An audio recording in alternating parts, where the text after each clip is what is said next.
दोस्तों आप सभी को नमस्कार। मैं संतोष कुमार यहाँ पर आपसे 50 साइंस क्वेश्चन पूछने वाला हूँ, यानी कि 50 क्वेश्चन का साइंस का क्यूज़ होने वाला है। आप लोग जवाब देने का कोशिश कीजिएगा और वीडियो के अंत में आप लोग ज़रूर बताइएगा कि 50 में आपका कितना प्रश्न सही होता है। ठीक है, तो चलिए शुरू करते हैं। पहला क्वेश्चन आपको दिख रहा है, भौतिकी में मूलभूत राशियों की संख्या कितना है, यानी फंडामेंटल क्वांटिटी फिजिक्स में कितना है, 7, 3, 4 या 2। आप लोग जल्दी से कमेंट करें दोस्तों, आप लोग बताएं कि फंडामेंटल क्वांटिटी फिजिक्स में कितना है। ऑप्शन आपके सामने दोस्तों दिख रहा है, आंसर बताएं क्या होगा। आंसर होगा 7। आंसर क्या होगा, 7। ठीक है, कौन कौन, जरा वो देखिए। समय, द्रव्यमान, दूरी, विद्युत धारा। ठीक है, क्या विद्युत धारा, आप लोग इसको याद कर लीजिएगा सातों को। पदार्थ की मात्रा, क्या पदार्थ की मात्रा, ये हो गया 3, 2, 5। इसके अलावा हो गया तापमान, ठीक है, और एक हो गया ज्योति तीव्रता। ठीक है, क्या ज्योति तीव्रता। आप लोग सातों का नाम याद रखिएगा। चलिए अगला क्वेश्चन को देखते हैं। अगला क्वेश्चन है, भौतिकी में संपूरक मात्रक कितने होते हैं। क्या भौतिकी में संपूरक मात्रक कितने होते हैं, सप्लीमेंट्री यूनिट्स कितने होते हैं भौतिकी में, आप लोगों को बताना है। आप लोग बताइए। ऑप्शन आपके सामने है 4, 3, 2 या 5। संपूरक मात्रक कितने होते हैं, 4, 3, 2 या 5। तो इसका जो सही आंसर होगा, सही आंसर होगा 2। सही आंसर क्या होगा, 2। कौन कौन, ये भी जान लीजिए। एक है रेडियन और दूसरा है अस्टरेडियन। रेडियन से सामान्य कोण को मापते हैं और इससे सॉलिड एंगल को मापते हैं। सामान्य कोण जो कॉपी पे हम लोग बनाते हैं, और सॉलिड एंगल जोकर का टोपी एक एग्जाम्पल, इसको आप यहाँ से देखिएगा ऐसे, जोकर के टोपी को अंदर से, तो वो सॉलिड एंगल है, उसको मापते हैं अस्टरेडियन से। अगला क्वेश्चन, क्वेश्चन नंबर 3, द्रव्य यानी मैटर और ऊर्जा यानी एनर्जी और उनके आपस के रिलेशन को, पारस्परिक क्रिया को अध्ययन करने के विज्ञान को क्या कहते हैं, यानी जिसमें एनर्जी, मास, इनका अध्ययन किया जाता है, उनके आपस के रिलेशन को, उसको क्या कहते हैं। रसायन शास्त्र, जीव विज्ञान, भौतिकी या जैव प्रौद्योगिकी। आप लोग बताएं, जल्दी से जल्दी आप लोग बताएं क्या होगा आंसर। आप लोगों ने नाम जरूर सुना होगा, E = mc², आइंस्टीन का इक्वेशन, E = mc²। इसका आंसर होगा भौतिकी, सी नंबर। क्या होगा इसका आंसर, भौतिकी, यानी कि सी होगा आंसर। अगला क्वेश्चन, एक डाइन में कितना न्यूटन। क्या क्वेश्चन क्या है, क्वेश्चन आपको दिख रहा है स्क्रीन पे, एक डाइन में कितना न्यूटन होता है। आप लोग कमेंट करें और बताएं एक डाइन में कितना न्यूटन होता है। ठीक है दोस्तों, क्वेश्चन आपको स्क्रीन पर दिख रहा है, आप लोग ज़रूर से ज़रूर बताएंगे एक डाइन में कितना न्यूटन। 10 के पावर 5, 10 के पावर -5, 10 के पावर 7, 10 के पावर -7। कमेंट करें और जवाब दें आप लोग। 4 ऑप्शन आपके सामने हैं। इसका जो सही आंसर होगा, सही आंसर होगा बी नंबर। क्या सही आंसर होगा, बी नंबर, 10 का पावर -5 न्यूटन। अब आप भी चौंक गए होंगे, सर -5। देखिए 1 न्यूटन में होता है 10 के पावर 5 डाइन। 1 न्यूटन में 10 के पावर 5 डाइन। इसलिए अगर एक डाइन पूछेगा, हम उल्टा करके क्वेश्चन पूछे हैं, इसलिए एक डाइन पूछेगा तो 10 के पावर -5 न्यूटन। ठीक है ना। अगला क्वेश्चन, एक अर्ग में कितना जूल। एक अर्ग में कितना जूल बताएं आप लोग। क्वेश्चन आपको स्क्रीन पर दिख रहा होगा, एक अर्ग में कितना जूल होता है। और अगर ये वीडियो अच्छा लगता है तो आप लोग ज़रूर शेयर करें, क्योंकि रेगुलर इस तरह का साइंस से रिलेटेड वीडियो आएगा। 50 या 100 क्वेश्चन का, एक बार में कम से कम 50 क्वेश्चन तो रहेगा ही। एक अर्ग में कितना जूल, ऑप्शन आपके सामने है, 10 के पावर -7 जूल, 10 के पावर 7, 10 के पावर 17, 10 के पावर 5 जूल। बताएं आप लोग।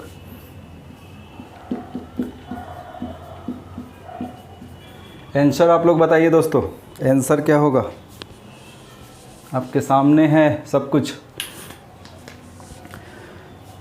जल्दी से बताएं आप लोग।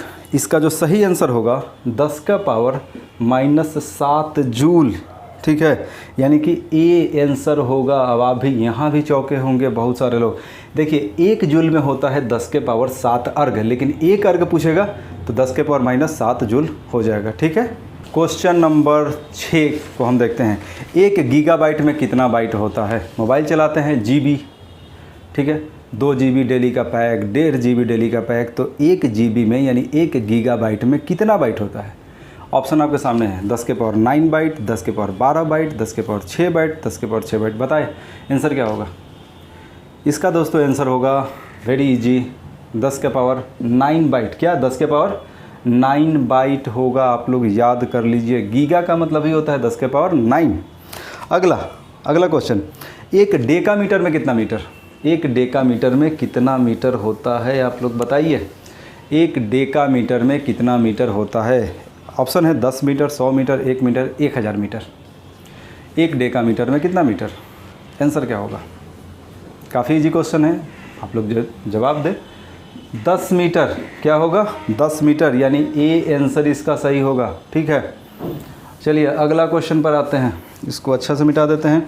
अगला क्वेश्चन है एक फेम्टोमीटर, क्या एक फेम्टोमीटर में कितना मीटर होता है? एक फेम्टोमीटर में, क्वेश्चन आपको दिख रहा है स्क्रीन पे, एक फेम्टोमीटर में कितना मीटर? 10 के पावर -15 मीटर, 10 के पावर -12, 10 के पावर -6, 10 के पावर -9। आंसर क्या होगा? जल्दी से बताएं आप लोग, क्या आंसर होगा? सोचिए आप लोग मन में, क्या आंसर होगा? सोचिए सोचिए, सही आंसर क्या होगा इसका? आंसर होगा 10 के पावर -15 मीटर, यानी ए इसका आंसर होगा। ठीक है, क्या होगा इसका आंसर?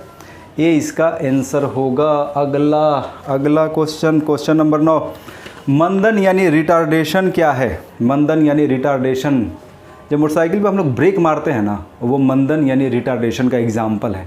तो आप लोगों को बताना है 4 ऑप्शन में से क्या है। पहला है नेगेटिव, ए है नेगेटिव त्वरण, दूसरा है पॉजिटिव त्वरण, तीसरा है यानी सी है बल, और डी है आवेग। आंसर क्या होगा? आंसर बताएं जल्दी से। तो जो मंदन है, रिटार्डेशन है, वो क्या है? नेगेटिव त्वरण है। ऐसे भी जब बाइक को एक्सेलरेट करते हैं तो बल आगे की ओर लगाते हैं, यानी त्वरण आगे की ओर लगाते हैं, लेकिन जब ब्रेक लगाते हैं तो बल त्वरण पीछे की ओर लगाते हैं, तो ये नेगेटिव त्वरण हो गया। ठीक है, नेगेटिव त्वरण, ऑप्शन नंबर ए इसका आंसर सही होगा। ठीक है, चलिए क्वेश्चन नंबर 10, मंदन का एसआई मात्रक क्या होगा? ये जो मंदन है यानी नेगेटिव एक्सेलरेशन, नेगेटिव त्वरण, इसका एसआई यूनिट क्या होगा? क्वेश्चन आपको दिख रहा होगा, बताएं आप लोग। 4 ऑप्शन भी आपको दिख रहा है, metre per second square, metre per second, metre square पर सेकंड, या मीटर पर सेकंड क्यूब। क्या आंसर होगा?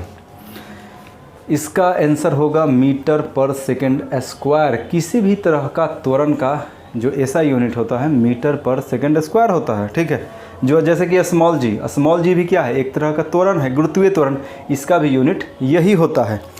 10 क्वेश्चन दोस्तों कंप्लीट हो गया है, 40 और। अगला क्वेश्चन, वेग का एसआई मात्रक मीटर पर सेकंड है, तो चाल का एसआई मात्रक क्या होगा? बहुत ही बढ़िया और लाजवाब कलेक्शन लाने का मैं यहाँ पर प्रयास किया हूँ, 50 क्वेश्चन। अगला क्वेश्चन है क्वेश्चन नंबर 11, वेग का एसआई मात्रक मीटर पर सेकंड है, तब चाल का एसआई मात्रक क्या होगा? ऑप्शन है metre per second, metre square पर second, metre per second square, metre per second cube. 4 option आपके सामने हैं, जल्दी से सोचिए दिमाग में क्या आंसर होगा, जल्दी से सोचिए। आंसर होगा मीटर पर सेकंड। क्या होगा? Metre per second. देखिए, चाहे वेग हो या चाल हो, दोनों का यूनिट सेम ही होता है। ठीक ना। अगला क्वेश्चन, क्वेश्चन नंबर 12, प्रक्षेप्य गति कैसा गति है? प्रक्षेप्य गति यानी कि प्रोजेक्टाइल मोशन, जो भाला फेंका जाता है ना, या पत्थर फेंक दीजिएगा तो जो इस तरीके का जो रास्ता होता है, इसको बोलते हैं प्रक्षेप्य गति। जो आपको क्वेश्चन दिख रहा है क्वेश्चन नंबर 12, प्रक्षेप्य गति, इस तरह का गति कैसा गति है, आपको ये बताना है। पहला है 2 डायमेंशनल, यानी 2D है या 1D है या 3D है, या इनमें से कोई नहीं। 3D फिल्म भी देखते हैं ना। 1D 2D, 1D का मतलब हो गया सिर्फ लंबाई, 2D का मतलब हो गया लंबाई प्लस चौड़ाई, 3D का मतलब लंबाई चौड़ाई ऊंचाई तीनों। क्या है, कैसा गति है, बताइए। 3 ऑप्शन है, द्विविमीय यानी 2 डायमेंशनल, 1 विमीय 1 डायमेंशनल, त्रिविमीय 3 डायमेंशनल, इनमें से कोई नहीं। आंसर बताएं आप लोग क्या होगा। क्वेश्चन नंबर 12 स्क्रीन पे आपके सामने चल रहा है। इसका दोस्तों आंसर होगा ए। क्या होगा? ए, द्विविमीय यानी कि 2 डायमेंशनल, 2D होगा। ये क्या होगा? 2D होगा। क्वेश्चन नंबर 13 आपके सामने स्क्रीन पर चल रहा है। ठीक है, क्वेश्चन नंबर 13 आपको दिख रहा है स्क्रीन पे। क्वेश्चन है वृत्तीय गति हमेशा होता है। क्या? वृत्तीय गति हमेशा होता है। वृत्तीय गति यानी एक केंद्र होता है ऐसा और एक ऐसा लाइन होता है। ठीक है, कोई व्यक्ति घूम रहा है या किसी जानवर को बांध दिया गया है रस्सी में, वो किनारे किनारे ऐसे घूम रहा है ना। तो ये वृत्तीय गति है। वृत्तीय गति हमेशा होता है त्वरण युक्त, बिना त्वरण के हमेशा। ए और बी दोनों कहा नहीं जा सकता है। जल्दी से सोचिए। हिंट दे देते हैं, यहाँ पर वृत्तीय गति में हमेशा केंद्र की तरफ एक बल लगता है और जहाँ भी बल होगा वहाँ त्वरण हमेशा होता है। आप लोग बताइए जल्दी से ABCD क्या होगा आंसर क्वेश्चन नंबर 13 का। सोचिए आप लोग, आंसर होगा त्वरण युक्त, यानी कि ए होगा। त्वरण युक्त कैसे होगा? क्योंकि वृत्तीय गति में केंद्र की तरफ बल लगना अनिवार्य है, ठीक है, जिसको सेंट्रीपिटल फोर्स कहते हैं। तो जहाँ बल लगेगा, बल का फॉर्मूला ए में, तो वहाँ त्वरण तो अपने आप है, ए है ना। तो इसका आंसर होगा ए नंबर। अगला क्वेश्चन है, कोणीय वेग, रैखिक वेग और त्रिज्या में सही संबंध क्या है? क्या? कोणीय वेग, रैखिक वेग और त्रिज्या में सही संबंध क्या है? जैसे कि यहाँ देखिए क्वेश्चन आप लोग देख लीजिए, यहाँ थोड़ा क्वेश्चन को अच्छा से समझ लीजिए। कोई रस्सी, कोई ये ढेला है, ये रस्सी है, बांध के घुमाया जा रहा है, तो रस्सी अगर छूट जाए तो वैसे फेंका जाए, इसको भी कहते हैं। गोल गोल घूम रहा है तो यहाँ ओमेगा होगा और ये जो दूरी आर है, तो भी ओमेगा और आर में क्या संबंध होता है? भी है रैखिक गति, ओमेगा है वृत्तीय गति, आर है त्रिज्या। संबंध क्या है तीनों में? भी बराबर आर ओमेगा, ओमेगा बराबर भी आर, भी बराबर आर स्क्वायर ओमेगा, भी बराबर आर ओमेगा स्क्वायर। आंसर बताएं आप लोग 14 नंबर क्वेश्चन का। 14 नंबर क्वेश्चन का दोस्तों आप लोग उत्तर बताएं क्या होगा? इसका सही आंसर होगा भी बराबर आर ओमेगा। क्या होगा? भी बराबर आर ओमेगा, यानी कि ऑप्शन नंबर ए सही है। अगला क्वेश्चन देखिए स्क्रीन पे आपको दिख रहा है। पाई का मान जो 3.14 होता है, सबसे पहले किसने बताया पाई के मान को? ऑप्शन है आइंस्टीन, फिर Newton, Aryabhata, Max Planck. ABCD में क्या सही आंसर होगा बताइए आप लोग। पाई का मान आंसर सी होगा, यानी कि आर्यभट्ट। क्या होगा?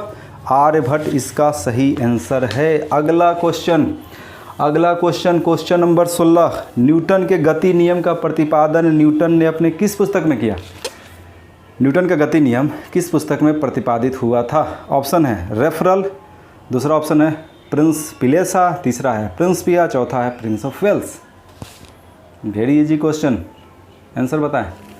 आंसर है सी, यानी कि प्रिंसपिया।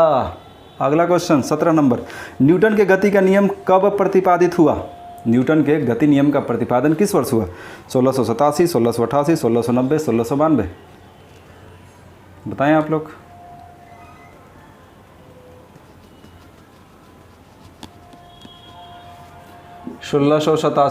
कब हुआ? 1687।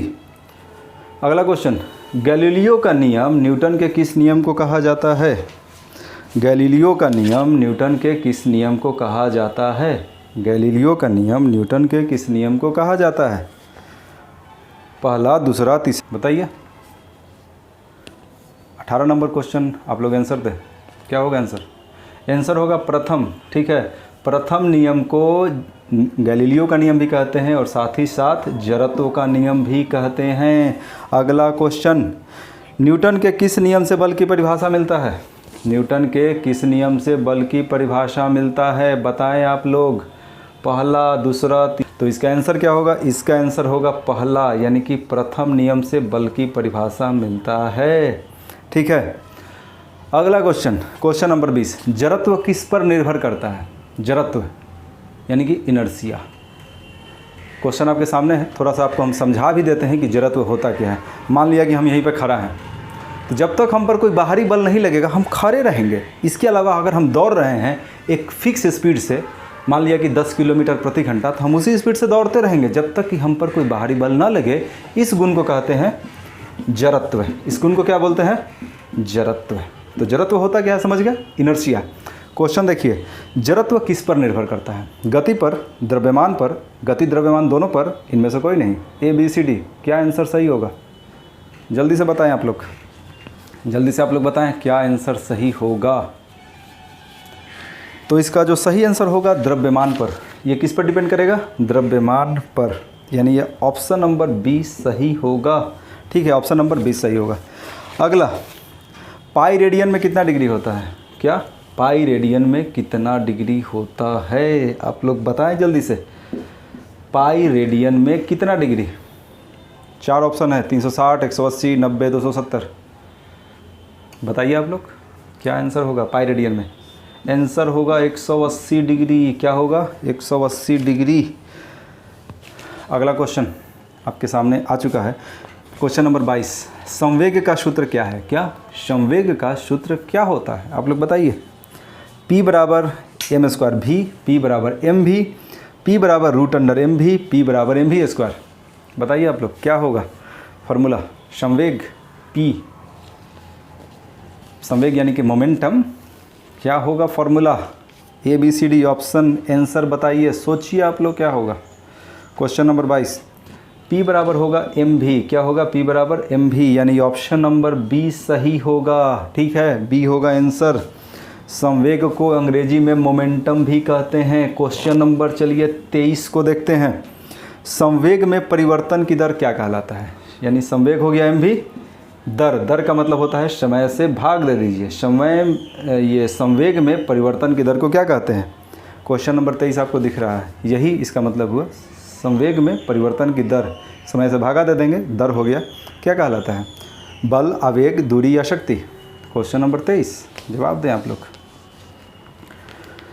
बल, आवेग, दूरी या शक्ति, आंसर क्या होगा? संवेग में परिवर्तन की दर क्या कहलाता है? इसका आंसर होगा, बताइए आप लोग, सोचिए। ए होगा आंसर। ठीक है, ए यानी कि बल। और न्यूटन का जो दूसरा नियम है यही है, संवेग में परिवर्तन की दर को बल कहते हैं। यही न्यूटन का सेकंड नियम भी है। ठीक है ना। अगला next question 24 number. Question number 24 है, न्यूटन के किस नियम से बल का व्यंजक प्राप्त होता है? यानी बल का फॉर्मूला प्राप्त होता है न्यूटन के किस नियम से? आप लोग बताइए। ये बल का फॉर्मूला है एम है, ये न्यूटन के किस नियम से प्राप्त होता है? पहला, दूसरा, तीसरा, चौथा तो खैर है ही नहीं, यानी कि डी ऑप्शन है, नहीं कहा जा सकता। क्या आंसर होगा बताइए आप लोग। आखिर ये न्यूटन के किस गति नियम में है? इसका आंसर क्या होगा? सोचिए आप लोग। इसका आंसर होगा सेकंड, यानी दूसरा जो गति नियम है वहाँ से ये फॉर्मूला फाइंड होता है।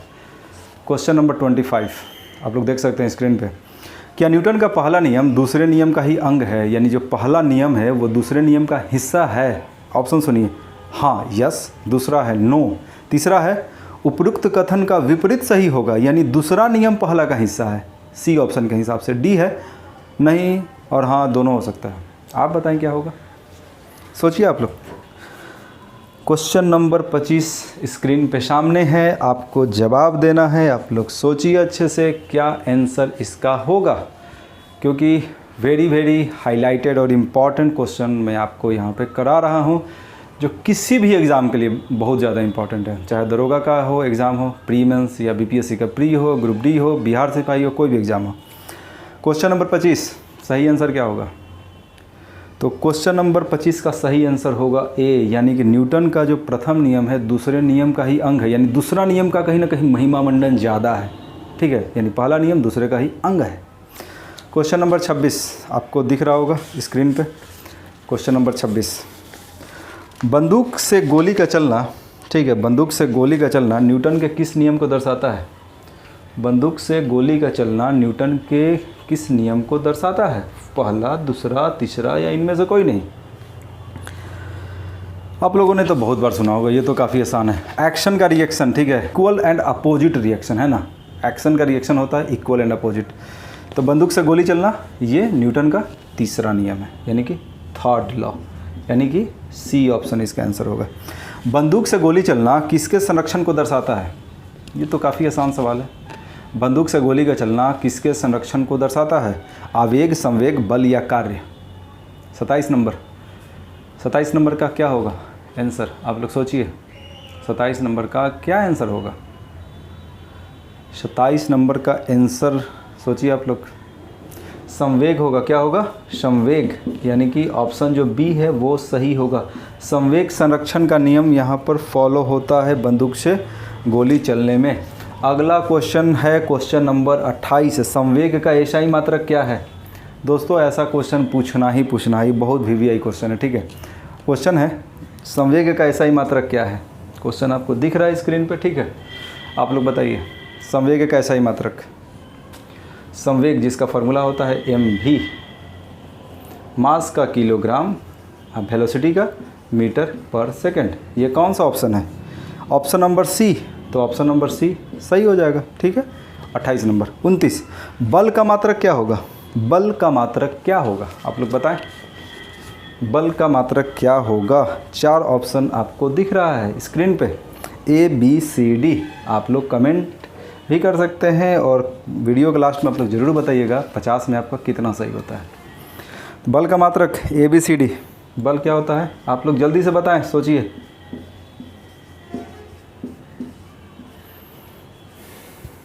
सोचें आप लोग, देखिए आंसर क्या होगा। मीटर का किलोग्राम और त्वरण यानी एक्सेलरेशन का होता है मीटर पर सेकंड स्क्वायर। तो ये कौन सा ऑप्शन है? ये है ऑप्शन नंबर ए, यानी ऑप्शन नंबर ए इसका सही होगा। ठीक है। तो क्वेश्चन नंबर 29 भी इजी था। ठीक है, ये होगा। अगला, आवेग का व्यंजक क्या होगा? आवेग, आवेग मतलब होता है इम्पल्स। क्या होता है आवेग? मतलब इम्पल्स। जैसे कि हथौड़ा अगर कहीं मारते हैं, क्वेश्चन नंबर 29 आप 30 देख सकते हैं। आवेग यानी इम्पल्स का व्यंजक होता क्या है? आवेग जरा ये जान लीजिए पहले। आवेग का मतलब क्या होता है? एक हथौड़ा लिए कस के कहीं मारे तो मार के तुरंत हटा ना लेते हैं। ठीक है। जैसे कि हम हाथ से बोर्ड पे अगर मार रहे हैं तो ऐसे तो अगर बोर्ड टूट जाएगा, हम ऐसा करेंगे नहीं। एक एग्जांपल दे रहे हैं, दीवार पे हाथ से मारे और तुरंत खींच लिए तो बहुत बड़ा फोर्स लगाए, बिग फोर्स, और बहुत छोटा समय के लिए हम मारेंगे कहीं तो तुरंत हटा ना लेंगे। तो समय बहुत छोटा, फोर्स बहुत बड़ा, इसी को आवेग कहते हैं। तो इसका व्यंजक क्या होता है आवेग का, बताना है। तो यही होगा F गुना डेल्टा टी। डेल्टा टी का मतलब छोटा समय। तो इसका आंसर क्या होगा? इसका आंसर होगा ए। अगला क्वेश्चन नंबर 31, आवेग का मात्रक क्या होगा? आवेग का मात्रक क्या होता है?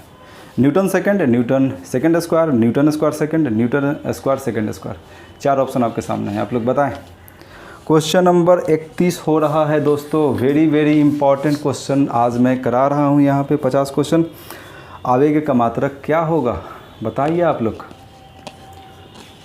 Very very easy. देखिए फोर्स का क्या होता है? न्यूटन गुना, इसका मतलब गुना, और डेल्टा टी क्या है? समय है, समय का सेकंड, तो न्यूटन सेकंड। ठीक है, वेरी इजी। यानी ए इसका आंसर हो जाएगा 31 का। 32, संवेग में परिवर्तन को क्या कहते हैं? क्या संवेग में परिवर्तन को क्या कहते हैं बताइए आप लोग। संवेग में परिवर्तन मतलब शुरू में संवेग है ये, बाद में संवेग हो गया ये, इसको क्या कहते हैं संवेग में परिवर्तन को? क्वेश्चन नंबर 32,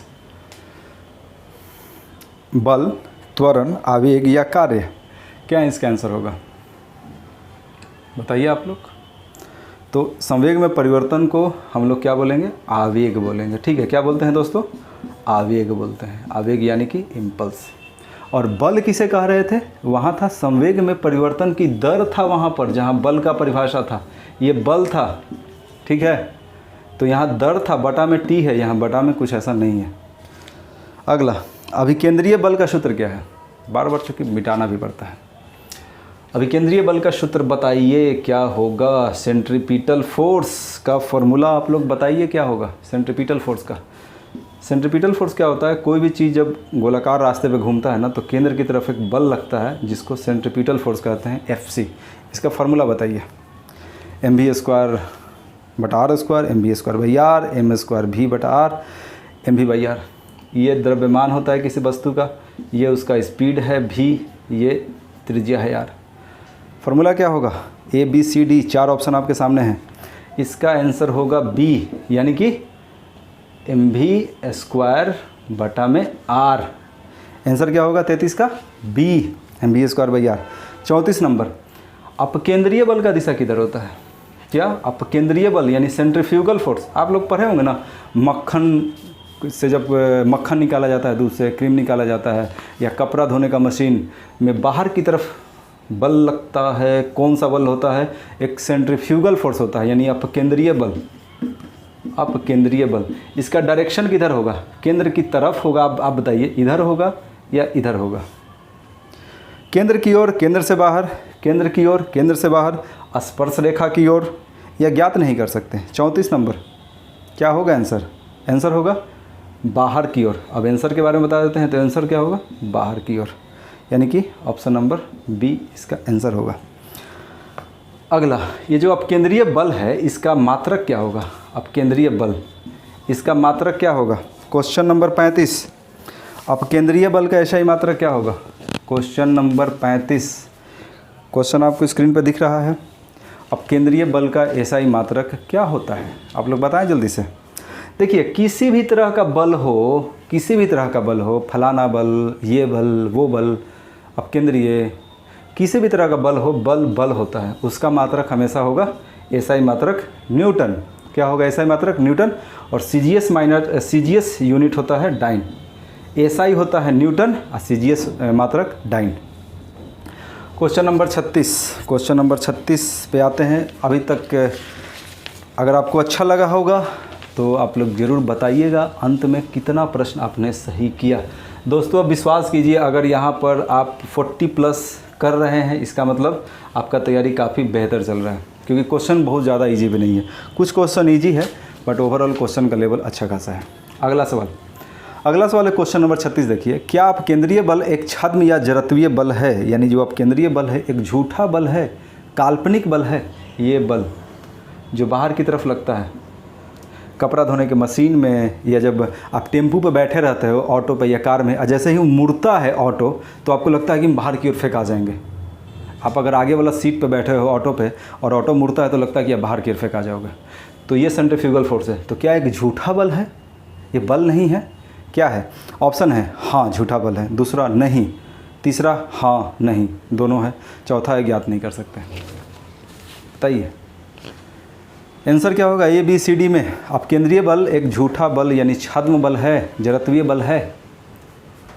तो इसका आंसर होगा ये, इसका आंसर होगा बिल्कुल ये झूठा बल है। ठीक है, ये कैसा बल है? झूठा बल है। वास्तव में जब हम ऑटो पे हम बैठे हुए रहते हैं और हमको फील होता है कि हम बाहर की ओर फेंका रहे हैं, तो इसका वजह ये नहीं है होता है कि हम बाहर की तरफ हमारे पे कोई बल लगता है। एक्चुअली में होता क्या है कि जब हम मुड़ते हैं, जब हम मोड़ पे मुड़ते हैं, तो मेरा एक टेंडेंसी है, मेरा एक नेचर है जो न्यूटन प्रथम नियम के अनुसार है कि हम अपने दिशा को मेंटेन करना चाहते हैं। तो हम बस, चूँकि मोड़ पर स्पर्श रेखा खींचिएगा तो मेरा जो डायरेक्शन है आगे की तरफ होगा, ठीक है, स्पर्श रेखा की तरफ। तो हम बस उस तरफ जाना चाहते हैं जड़त्व के वजह से, इसके वजह से, जड़त्व की वजह से। और हमें धोखा ऐसा हो जाता है, चूँकि हम टेम्पो में बैठे रहते हैं, हमें एक धोखा हो जाता है कि हमें बाहर की तरफ फोर्स लग रहा है, जबकि वास्तव में क्या होता है, जड़त्व के कारण हम अपनी स्थिति को मेंटेन रखना चाहते हैं और हम बाहर की तरफ जाना चाहते हैं। लेकिन अब चूँकि टेम्पो में बैठे हुए हैं, लोहा को पकड़े हुए हैं, हम जा नहीं पाते हैं। ठीक है, क्वेश्चन नंबर 37, बल आघूर्ण मोमेंट ऑफ फोर्स का सूत्र बताएं। क्या मोमेंट ऑफ फोर्स, बल आघूर्ण का सूत्र क्या होगा? बल आघूर्ण मोमेंट ऑफ फोर्स का, ये पहले होता क्या है मोमेंट ऑफ फोर्स, आप पहले समझेंगे तब ना। ये दरवाज़ा है, दरवाज़ा मान लीजिए ऐसे है, दरवाज़ा का ये कुंडी क्या उसको बोलते हैं, खुलने वाला, यहाँ से ऐसे होता है। ये कुंडी यहीं पर क्यों रहता है, यहाँ पर कहीं नहीं रहता है? क्योंकि दोस्तों यहाँ से इस लेंथ को बढ़ा दिया जाता है। ठीक है, यहाँ पर बल आघूर्ण का यूज होता है। दूरी जितना ज़्यादा रहेगा दरवाज़ा खुलना उतना आसान है। अभी कुंडी को बीच में लगा दीजिए ना, दरवाज़ा खुलने के लिए ज़्यादा आपको बल लगाना पड़ेगा, तो कम बल लगे इसलिए इसको दूर रखना पड़ता है। यहाँ बल आघूर्ण, क्वेश्चन नंबर 37 का सिद्धांत यहाँ पे काम करता है। तो बल आघूर्ण यानी मोमेंट ऑफ फोर्स का सूत्र बताएं। 4 ऑप्शन आपके सामने हैं। बल गुने भुजा, वास्तव में आघूर्ण भुजा है, वो भुजा ही एक तरह से होगा। ठीक है, बल गुने भुजा स्क्वायर, बल स्क्वायर गुने भुजा, बल क्यू गुने भुजा। आंसर क्या होगा? आंसर होगा, बताइए आप लोग, 4 ऑप्शन आपको दिख रहा है क्वेश्चन नंबर 37 का। आंसर क्या होगा? सोचिए आप लोग, सोचिए। आंसर होगा ए। क्या होगा? बल गुना भुजा, यानी आप जो बल लगा रहे हो खोलने के लिए यहाँ पर ऐसे, और ये दूरी आर, तो यह बल एफ गुना आर, बल गुना भुजा हो गया। ठीक है, जड़त्व आघूर्ण का सूत्र क्या होगा? जड़त्व आघूर्ण यानी कि मोमेंट ऑफ इनर्शिया। अब मोमेंट ऑफ इनर्शिया क्या होता है? मान लिया कि ये वस्तु है, इसको हम ऐसे ऐसे घुमा रहे हैं, कि ऐसे ऐसे घुमा रहे हैं, ठीक है, तो ऐसे ऐसे ये घूमते रहना चाहेगा जब तक इस पर कोई बाह्य बल ना लगे। ठीक है, अब देखिए ऐसे ऐसे करने के चक्कर में काफ़ी स्याही भी गिर गया। खैर, तो मोमेंट ऑफ इनर्शिया समझ गए, जड़त्व आघूर्ण जिसको आई कहते हैं। इसका फार्मूला बताइए, इसका फार्मूला क्या होगा बताएं आप लोग।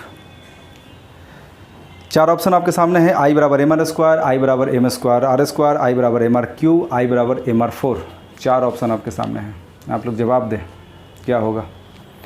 तो इसका आंसर होगा आई बराबर एम आर स्क्वायर। क्या होगा? आई बराबर एम आर स्क्वायर। काफ़ी आसान है। Question number 39। क्वेश्चन नंबर 39 है, बल आघूर्ण का मात्रक बताएं। किसका? बल आघूर्ण का। बल आघूर्ण हमने थोड़ा देर पहले देखा था, अभी देखा था ना बल आघूर्ण। बल आघूर्ण का मात्रक क्या है? Question number 39। चार ऑप्शन आपको दिख रहा है, हम यहाँ थोड़ा बता भी देते हैं। एफ का क्या होगा? फोर्स। फोर्स गुने ये दूरी है, अभी थोड़ा देर पहले बात हुआ था। फोर्स का न्यूटन, और दूरी का क्या होगा? मीटर। तो न्यूटन गुना मीटर यानी कि न्यूटन मीटर। इसका आंसर होगा ए। क्या होगा? ए 39 का। अब 40 क्या है? देखिए 40 है उत्तोलक के बारे में। उत्तोलक पता है क्या होता है? उत्तोलक यानी लीवर एक सिंपल मशीन होता है जिसकी सहायता से कार्य करना आसान हो जाता है। अब जैसे साइकिल चल रहा है, साइकिल को रोकना है तो क्या आप साइकिल के चक्का को हाथ से पकड़िएगा? नहीं, ब्रेक लगाइएगा। पानी निकालना है तो पानी क्या है? एक पानी है कि खींच कर निकालना है कुआं से, और एक है कि हल्का सा आप पंप चला रहे हो तो पानी निकल जा रहा है। तो ये मशीन है जो आपके काम को आसान बनाता है, इसी को कहते हैं लीवर। आप क्वेश्चन देख सकते हैं, लिखा हुआ है उत्तोलक यानी कि लीवर जो सिंपल मशीन होता है किसके सिद्धांत पे काम करता है। क्वेश्चन आप देख सकते हैं, बल आघूर्ण, संवेग संरक्षण, बल का सिद्धांत, आवेग का सिद्धांत किसके सिद्धांत पे काम करता है? आप लोग बता सकते हैं। आंसर होगा ए। आंसर क्या होगा? ए। ठीक है, इसका आंसर होगा ए, यानी कि बल आघूर्ण के सिद्धांत पे ये काम करता है। तो दोस्तों इस तरीके से 40 क्वेश्चन अभी कंप्लीट हो चुका है, 10 क्वेश्चन अभी होना बाकी है, बहुत जल्द वो भी हो जाएगा। क्वेश्चन देखिए क्या है 41। कैंची। कैंची जानते हैं ना, कैंची कैसे काम करता है? पिलास, कील उखाड़ने का मशीन, साइकिल का ब्रेक, हैंड पंप, ये किस श्रेणी के उत्तोलक यानी लीवर का उदाहरण है? बताइए आप लोग। और ये जो भी मशीन आप देख रहे हैं, पिलास है, कील उखाड़ने का मशीन है, साइकिल का ब्रेक है, हैंड पंप है, इसमें बीच वाला हिस्सा जो है ना वो फिक्स है। अब जैसे कि कैंची है, कैंची क्या है? बीच में फिक्स है। एक किनारे आप फोर्स लगाते हो, दूसरे किनारे पर कुछ कार्य हो रहा है। कील उखाड़ने का मशीन बीच में फिक्स बिंदु है। साइकिल का ब्रेक या हैंड पंप बीच में एक फिक्स बिंदु है, और एक साइड आप बल लगाते हो, दूसरे तरफ काम होता है, बीच में बिंदु फिक्स होता है। तो 41 का आंसर क्या होगा? 41 का answer A B C D, जल्दी बताएं क्या होगा? आंसर होगा ए, यानी प्रथम श्रेणी का वो लीवर है, उत्तोलक है। ठीक है दोस्तों, चलिए हम आगे देखते हैं। अगला है क्वेश्चन नंबर 42 यानी 42 नंबर क्वेश्चन। क्या है क्वेश्चन देखते हैं। सरौता, नींबू निचोड़ने का मशीन और एक पहिए का कूड़ा ढोने वाला गाड़ी किस श्रेणी का उत्तोलक है, यानी किस श्रेणी का लीवर है? आपको बताना है। चार ऑप्शन आपके सामने है, प्रथम, दूसरा, तीसरा और इनमें से कोई नहीं। आप लोग जवाब दे सकते हैं। कुछ इस तरीके का बनावट होता है। यहाँ पर बीच में रखाता है नींबू, जो नींबू निचोड़ने का मशीन है, और यहाँ पर फिक्स बिंदु होता है, ये फिक्स होता है, और यहाँ पर लगता है बल। तो बताइए, तो इसका जो आंसर होगा ये होगा दूसरा श्रेणी का लीवर है। क्या होगा? सेकंड, यानी दूसरा श्रेणी का ये लीवर है। तो ऑप्शन नंबर बी ये सही है। अगला क्वेश्चन नंबर 43। क्वेश्चन नंबर 43 है, चिमटा और मनुष्य का हाथ किस श्रेणी का उत्तोलक है? चिमटा कुछ इस तरह का रहता है, आप लोगों ने देखा होगा। चिमटा गांव देहात में बहुत ज़्यादा इस्तेमाल होता है। चिमटा यहाँ पर रोटी वगैरह उतारने में भी, जो कोयला पर रोटी बनता है या लकड़ी के चूल्हा पर रोटी बनता है, तो वहाँ भी इसका इस्तेमाल होता है चिमटा का, या बहुत तरह का इस्तेमाल है। तो चिमटा किस तरीके का उत्तोलक है? ये जो इवन मनुष्य का हाथ है वो किस तरीके का लीवर है? चलिए आपको बताना है। तो इसका आंसर होगा थर्ड, ये तीसरे श्रेणी का लीवर है। और यहाँ पर फोर्स कहाँ लगता है चिमटा में? चिमटा पर जो फोर्स लगता है बीच में लगता है, यहाँ पर सेंटर में। ठीक है, और ये साइड जो है होता है यहाँ पर ये फिक्स होता है, और यहाँ पर कुछ कार्य होता है। ठीक है, आप समझ गए हैं। क्वेश्चन नंबर 44, वह बिंदु जहाँ वस्तु का समस्त भार कार्य करता है उसको क्या कहते हैं? वह बिंदु जहाँ वस्तु का समस्त भार कार्य करता है उसको क्या कहते हैं? जैसे कि एक फ़ोटो बना देते हैं, आपको स्क्रीन पर क्वेश्चन नंबर 44 दिख रहा है। क्वेश्चन आपको दिख रहा होगा 44, एक तस्वीर बना देते हैं यहाँ से, थोड़ा सा ज़्यादा बेहतर ढंग से आप समझ पाएंगे। एक कार है, ठीक है, एक वीआईपी कार है। वह बिंदु जहाँ वस्तु का समस्त भार कार्य करता है नीचे की ओर, उसे क्या कहते हैं? ये तो आपको पता ही है, भार का मतलब क्या होता है? भार का मतलब होता है mg। ठीक है, ये एक बल है, एक ऐसा बल है जिससे किसी भी वस्तु को पृथ्वी अपने केंद्र की तरफ खींचता है। ठीक है, ये भार हो गया। चलिए क्वेश्चन पे आते हैं। क्वेश्चन है 44 नंबर, वह बिंदु जहाँ वस्तु का समस्त भार कार्य करता है उसको क्या कहते हैं? ऑप्शन है गुरुत्व केंद्र, उत्प्लावन केंद्र, उदासीन केंद्र, इनमें से कोई नहीं। आंसर क्या होगा बताइए? इसका आंसर क्या होगा? इसका आंसर होगा गुरुत्व केंद्र, यानी कि जो ए ऑप्शन है यही होगा इसका आंसर। ठीक है, चलिए आगे बात करते हैं। अगला क्वेश्चन है अस्थाई संतुलन का शर्त क्या है? क्वेश्चन नंबर 45 को आप देख सकते हैं। अस्थाई संतुलन का शर्त क्या है? अस्थाई संतुलन होता क्या है, थोड़ा सा इसको समझ लीजिए। आप लोगों ने देखा होगा बहुत जो वीआईपी कार होता है, ख़ास तौर पे आपने यूट्यूब पे देखा होगा, गूगल में देखा होगा, वो ऐसा लगता है कि जैसे ज़मीन को टच कर रहा है। तो जितना वीआईपी कार होता है वो कुछ ऐसा ही होता है। इसका मतलब उसका जो सेंटर ऑफ ग्रेविटी है, आप मोटे तौर पे कह सकते हैं कि उसका जो ज़्यादा मास है वो नीचे की ओर होता है। जबकि आप लोगों ने कुछ ऐसा ट्रक देखा होगा जिसका ज़्यादा भार ऊपर होता है और लगता है कि कब गिर जाए कोई ठीक नहीं है। तो समझ रहे हैं ना? तो ज़्यादा संतुलन में कौन होगा? जिसका ज़्यादा से ज़्यादा भार नीचे की तरफ होगा, और जिसका ज़्यादा भार ऊपर की तरफ होगा वो कम संतुलित रहता है। तो क्वेश्चन है अस्थाई संतुलन यानी ज़्यादा संतुलन का शर्त क्या है? पहला है गुरुत्व केंद्र कहीं भी हो, ये वाला, या बी ऑप्शन गुरुत्व केंद्र ज़्यादा से ज़्यादा नीचे हो, सी ऑप्शन है गुरुत्व केंद्र ऊपर हो, या डी कहा नहीं जा सकता है। क्या आंसर होगा? थोड़ा देर पहले मैंने आपको समझाया, इसका आंसर होगा गुरुत्व केंद्र जितना नीचे होगा उतना ही ज़्यादा बैलेंस और संतुलन रहेगा। तो इसका आंसर क्या होगा? इसका आंसर होगा बी, गुरुत्व केंद्र ज़्यादा से ज़्यादा नीचे हो। चलिए क्वेश्चन नंबर 46। क्वेश्चन नंबर 46 है कार्य यानी कि वर्क का व्यंजक क्या होगा? इसका फॉर्मूला क्या होगा? इसको पहले मिटा देते हैं। ठीक है, क्वेश्चन आपको दिख रहा होगा, A B C D 4 option भी आपके सामने नज़र आ रहा होगा। तो दोस्तों आप लोग बताने का ज़रूर प्रयास करेंगे वर्क का व्यंजक यानी कि फॉर्मूला क्या होता है। आप लोग ज़रूर बताएं, कमेंट आप लोग कर सकते हैं। एक वस्तु है, इस पर एक फोर्स लगाया जा रहा है, एक बक्सा मान लीजिए उसको खींचा जा रहा है एक ज़मीन के साथ एंगल थीटा पर। तो वर्क जो होगा ये क्या होगा? दूरी मान लिया कि तय किया, कुछ बक्सा को खींचा जा रहा है, तो बक्सा को एक बल लगा के खींचा जा रहा है, बक्सा कुछ एंगल पर, कुछ कोण पर, तो बक्सा कुछ दूरी तय किया, कितना वर्क होगा? एफ एस कॉस थीटा, यानी कि जो ऑप्शन ए होगा वो होगा आपका आंसर। ठीक है, 46 हो गया। अब है 47, वस्तु के कार्य करने की क्षमता को क्या कहते हैं? कार्य करने का क्षमता मतलब कितना कैपेसिटी है काम करने का। कुछ लोग ऐसे होते हैं कि 16 घंटा पढ़ाई करते हैं, ऐसे भी विद्यार्थी। कार्य करने की क्षमता को क्या कहते हैं? ऊर्जा, बल, शक्ति या संवेग? आपको दिख रहा है, इसका आंसर होगा ऊर्जा। ठीक है, इसका आंसर होगा ऊर्जा। 48 नंबर, कार्य का मात्रक क्या होता है? कार्य का मात्रक, कार्य यानी वर्क का मात्रक क्या है?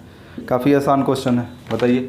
कार्य बराबर W, कार्य का मतलब W वर्क, इसका फॉर्मूला क्या होता है? F S cos theta. तो कॉस थीटा का कोई मात्रक होता नहीं है, तो एफ एस, एफ का क्या होगा? न्यूटन, और एस क्या है? दूरी है, दूरी का मीटर, यानी कि हो गया न्यूटन मीटर। ठीक है, आप समझ गए। तो कार्य का मात्रक क्या हो गया? कार्य का मात्रक हो गया न्यूटन मीटर, क्योंकि कार्य का फॉर्मूला हो गया एफ एस, तो एफ का हो गया न्यूटन, एस है दूरी, तो दूरी का मीटर, तो न्यूटन मीटर। तो कार्य का मात्रक 48 का क्या होगा आंसर? 48 का होगा ए, ये होगा आंसर। 49, ऊर्जा के संदर्भ में सही कथन चुनना है। ऊर्जा के संदर्भ में सही कथन आपको चुनना है। ऊर्जा में केवल परिणाम होता है, केवल दिशा होता है, परिणाम दिशा दोनों होता है, या इनमें से कोई नहीं। 49 नंबर क्वेश्चन आप देखिए, 4 ऑप्शन आपको दिख रहा होगा। क्वेश्चन नंबर 49 क्या होगा आंसर? ऊर्जा क्या है? ऊर्जा एक अदिश राशि है। ठीक है, थोड़ा सा इनडायरेक्ट पूछा गया है क्वेश्चन। तो ऊर्जा चूंकि एक अदिश राशि है तो इसमें क्या होगा? केवल परिणाम होगा। क्या होगा? केवल परिणाम होगा, यानी इसका आंसर होगा सी। इसका आंसर क्या होगा? इसका आंसर होगा सी। आज का लास्ट क्वेश्चन, क्वेश्चन नंबर 50, इसको मिटा देते हैं। पहाड़ पर दौड़ रहे व्यक्ति में कौन सा ऊर्जा होगा? कोई व्यक्ति है, वो पहाड़ पर दौड़ रहे हैं। ठीक है, पहाड़ पर, ये मान लिया कि पहाड़ है, ये पहाड़ पर दौड़ रहे हैं। अब इनके बॉडी में कौन सा ऊर्जा होगा बताइए आप। ये दौड़ रहे हैं, गतिज ऊर्जा यानी काइनेटिक एनर्जी होगा, या kinetic energy plus potential energy होगा, पोटेंशियल मतलब स्थितिज ऊर्जा, काइनेटिक मतलब गतिज ऊर्जा। दोनों होगा या सिर्फ ये होगा या सिर्फ ये होगा, बताइए क्या होगा। तो देखिए एक बात को यहाँ समझिए, अगर ऑब्जर्व करने वाला, अगर देखने वाला आदमी ज़मीन पर होगा, ठीक है, तो इसके तुलना में दोनों एनर्जी होगा इस व्यक्ति के पास, समझ गए। लेकिन अगर ऑब्जर्व करने वाला, देखने वाला व्यक्ति पहाड़ पर ही है, तब इस व्यक्ति के पास सिर्फ काइनेटिक एनर्जी होगा, ठीक है। क्यों? अब आपके मन में सवाल होगा, क्योंकि जो पोटेंशियल एनर्जी होता है उसका फार्मूला होता है mgh। h क्या है? ऊंचाई है पहाड़ का। तो जब कोई व्यक्ति उसको देखने वाला पहाड़ ही पर होगा तो इसके तुलना में इसका ऊंचाई तो जीरो होगा, इसलिए इसके तुलना में पोटेंशियल एनर्जी यानी कि स्थितिज ऊर्जा नहीं होगा, सिर्फ काइनेटिक एनर्जी होगा। लेकिन अगर ये तो थोड़ा डेप्थ में हो गया, गहराई का कॉन्सेप्ट हो गया। अगर नॉर्मली पूछ दे कि पहाड़ पर कोई व्यक्ति दौड़ रहा है, उसके पास कितना ऊर्जा होगा, ये थोड़ी ही पूछ रहा है कि ज़मीन के तुलना में या पहाड़ी के तुलना में। अगर ऐसा नहीं है तो आपको आंसर क्या बताना है?